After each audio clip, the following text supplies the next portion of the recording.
Hello, fellow Americans. I'm Mr. Steffler, and I'm coming to you from room 111 at Clintondale Middle School. And today I want to shoot a video about the test coming up on reform movements and the Second Great Awakening. So let's get started talking about what is on the test. The first four questions on the test have to do with abolition. And the abolition movement is the movement to end slavery. So that's imperative that you understand that the abolition movement is a movement to end slavery. And now there was different parts of the abolition movement, and there were different people who were involved. So part of the test is going to ask about those people.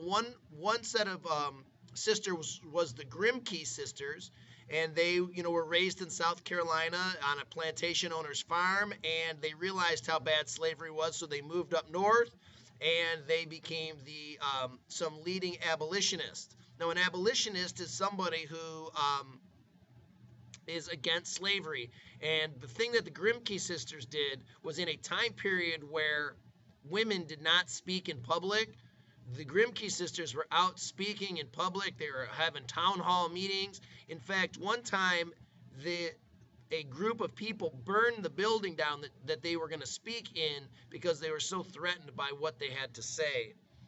Another abolitionist, obviously, is Frederick Douglass, who was an escaped slave.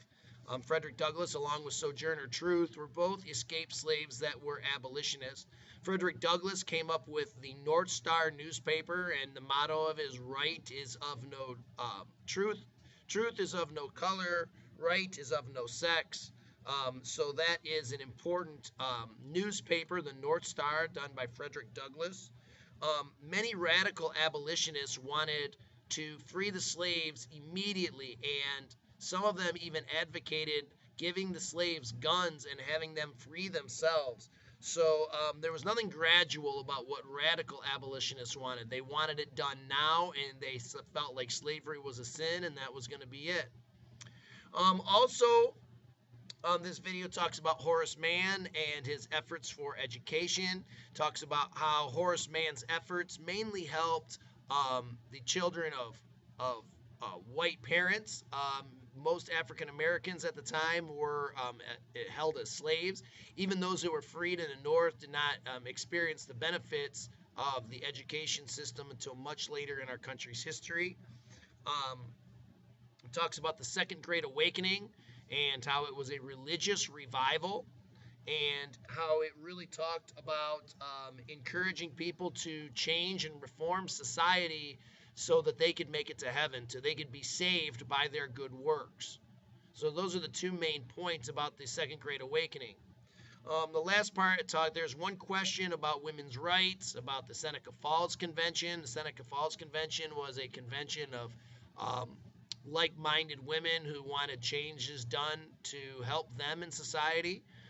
They wrote a document called the Declaration of Sentiments, and sentiments are feelings, and it is modeled after the Declaration of Independence. The Declaration of Independence talked about the wrongs that the king made against the colonies, and the Declaration of Sentiments talks about the wrongs that men have done to women in this country. So without any further talk, God bless you, and God bless America.